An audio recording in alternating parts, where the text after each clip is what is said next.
Hey guys, Adam here from CV Writing Expert, and in this video today I'm going to show you how to resign from your job with a difficult boss. Coming up.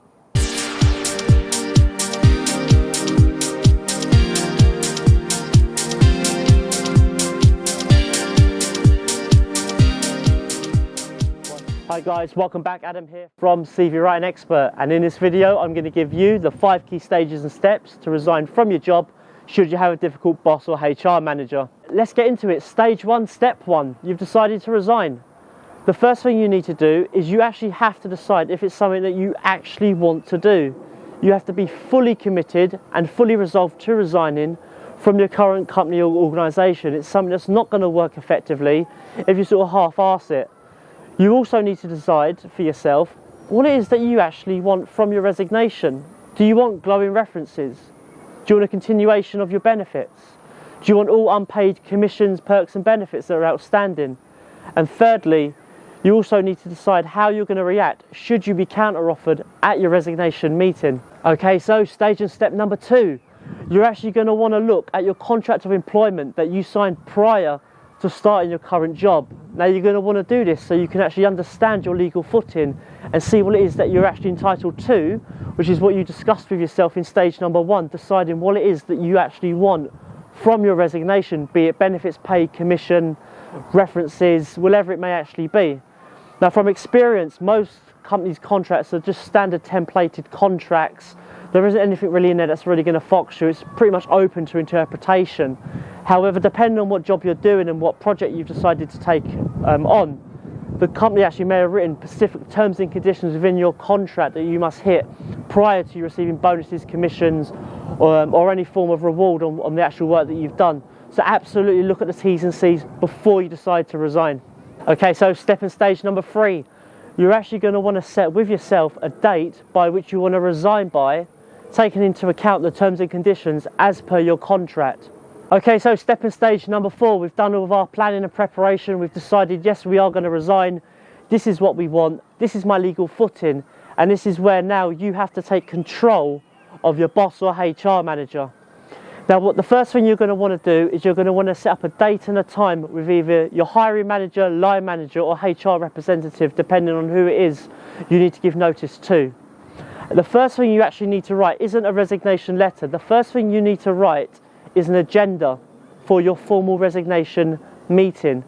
Now the reason you're going to want to write an agenda is it's said that he who writes the agenda controls the narrative, and it's about staying in control and getting what it is that you want in terms of pay, benefits and commissions from your current employer.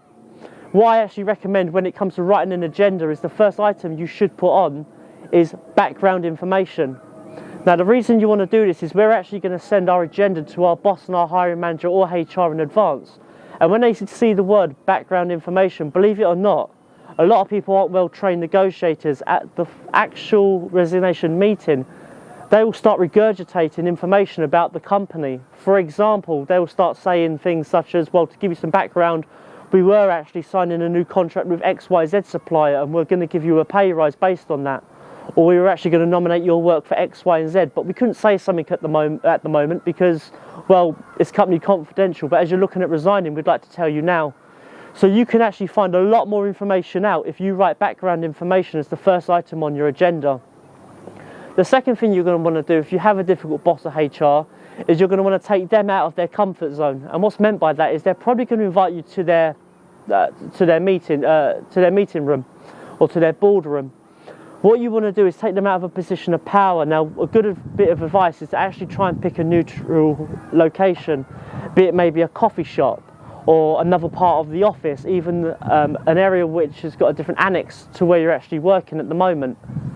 And the reason behind that is you want to take them out of their comfort zone. They're comfortable in their office, they're comfortable negotiating in their office, they feel in a position of power. Suggest a different location to actually have your resignation meeting.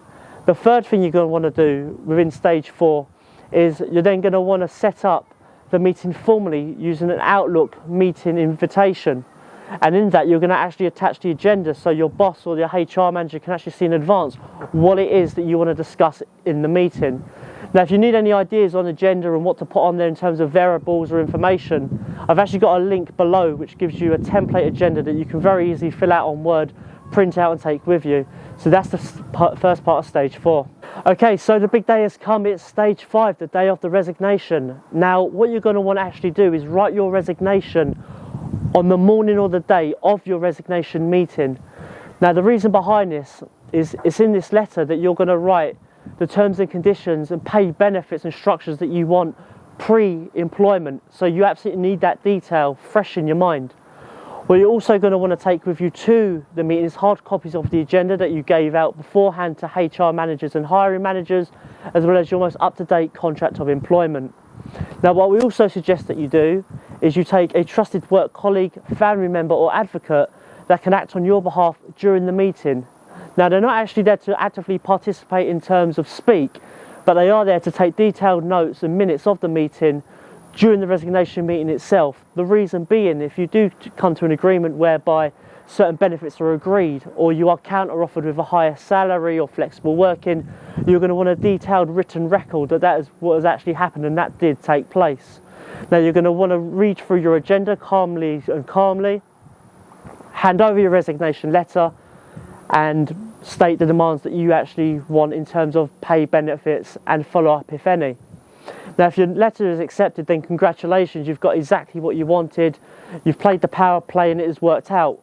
If it doesn't and your boss wants to try and negotiate, HR want to play hardball, I'm actually going to be writing doing a follow-up video to this one, showing you how to actually negotiate the variables in terms of pay, benefits, and how to play hardball back and how to soften up the other side. So do check out that additional video. I'm also going to be posting in the description a templated agenda and resignation letter from CV Writing Expert, so please feel free to download and use that. Hope you've enjoyed today's content. Please do comment below. We'd love to have your active feedback and we look forward to seeing you again soon. Take care.